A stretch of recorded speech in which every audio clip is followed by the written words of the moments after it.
महाकुंभ से पहले योगी को ललकारने का प्लान। यूपी में बहराइच से बड़ा होने वाला है एक कांड। बहराइच झांकी है असली कहानी, बाकी है लखनऊ में रची गई कहानी। बहराइच में हुआ कांड। नेताओं के बिना कभी नहीं उठती है चिंगारी। बहराइच केस में अब तक का सबसे बड़ा खुलासा।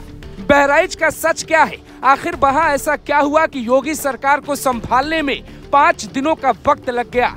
कौन लोग थे जिन्होंने 1 महीने पहले ही लखनऊ में प्लान बनाया? इसकी भनक ना एसपी को लगी, ना ही डीएम को लगी। बहराइच नेपाल बॉर्डर पे है। निशाने पे राम गोपाल मिश्रा नहीं था, बल्कि निशाने पर यूपी का एक संत था, जिसकी कुर्सी को ही हिलाने के लिए सारा प्रोग्राम रचा गया। बहराइच के बड़े नेता हैं बृजभूषण शरण सिंह, लेकिन उनकी चुप्पी किस ओर इशारा करती है? इतने बड़े नेता इतनी बड़ी घटना पर भी खामोश क्यों हैं?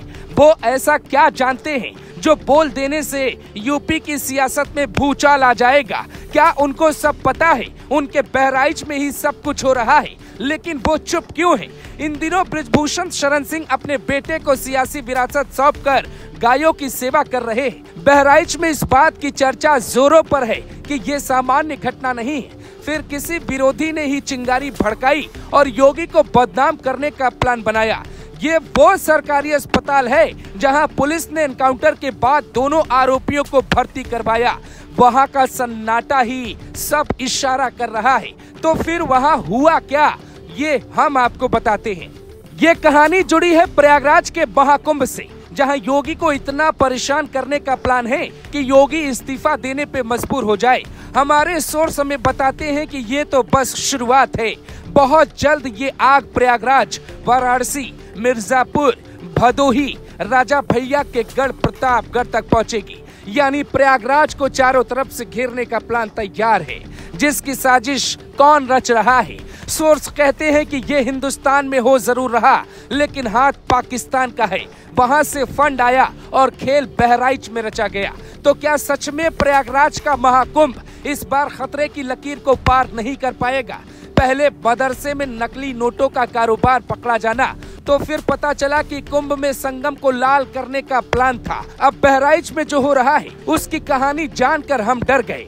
यूपी में तेजी से हथियारों की सप्लाई हो रही है। पुलिस से बचते हुए घर घर पहुंचाया जा रहा है। मेरठ से लेकर बहराइच तक कारोबार फैलाया जा रहा है। हम आपको कुछ सबूत दिखाते हैं। कुछ दिनों पहले कुशीनगर में एक राजनीतिक पार्टी के कुछ कार्यकर्ताओं को पुलिस ने गिरफ्तार किया। इसके पहले दिल्ली पुलिस की टीम ने मेरठ में छापेमारी की। हथियारों का जखीरा बरामद किया गया। तो क्या यूपी के हर जिले में हथियारों की तेजी से खरीदारी बढ़ रही है? लेकिन ये लोग हैं कौन जो खरीद रहे हैं? आपको एक हकीकत और दिखाते हैं। हरियाणा के मेवात वाला मॉडल ही यूपी के बहराइच का मॉडल दिख रहा है। मेवात में दरअसल एक धर्म की आबादी जरूरत से ज्यादा बताई जाती है। ऐसे में जब वहां हिंसा भड़की तो वहां का सबसे कड़वा सच था हथियारों की बहुत भारी संख्या। मीडिया रिपोर्ट्स दावा करती है कि मेवात में एक खास वर्ग के पास भारी संख्या में हथियार पहुंचे। वो सब तैयारी का हिस्सा था। जब हिंसा हुई तो उन्हीं हथियारों का प्रयोग किया गया। इधर बहराइच में भी यही मॉडल है। जब हिंसा भड़की तो उन्हीं हथियारों का प्रयोग किया गया, जिनकी जानकारी प्रशासन के पास नहीं थी। तो फिर ये कनेक्शन क्या हो सकता है? ये रिश्ता क्या कहलाता है? क्या यूपी में कुछ बड़ा होने वाला है? क्या इस सवाल को नकारा जा सकता है? योगी का एक्शन तो देश भर के चैनल पे आप देख रहे होंगे, लेकिन बहराइच में ये सब हो क्या रहा है? क्या इसका सच कोई आपको बता रहा है? देश भर में बहराइच की चर्चा है, वो इसलिए क्योंकि योगी का राज्य यूपी है। अगर योगी ना होते तो सच कभी बाहर ही नहीं आता। ये हिंसा एक पत्थर से शुरू हुई। पत्थर किसने फेंका, किसने मारा? दोपहर 2 बजे पहला पत्थर अब्दुल हमीद के घर से चलता है। दूसरा पत्थर भी अब्दुल हमीद के घर से ही फेंका जाता है। मूर्ति विसर्जन में शामिल भक्त विरोध करते हैं तो उन्हें कहा जाता है इस मोहल्ले में डीजे नहीं बजेगा। तो ये जो मोहल्ला है जहां डीजे नहीं बजाने की बात कही गई, क्या वो पाकिस्तान का हिस्सा है? ये कौन लोग हैं जो तय करते हैं कि यहाँ डीजे बजेगा, वहाँ डीजे नहीं बजेगा, वो भी योगी के राज में?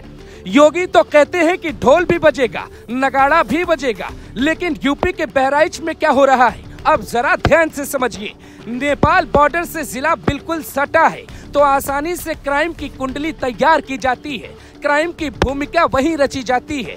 पर दंगाई भूल गए, शुरुआत तो वो पत्थर फेंक कर सकते हैं, लेकिन खत्म तो योगी अपने स्टाइल में ही करते हैं।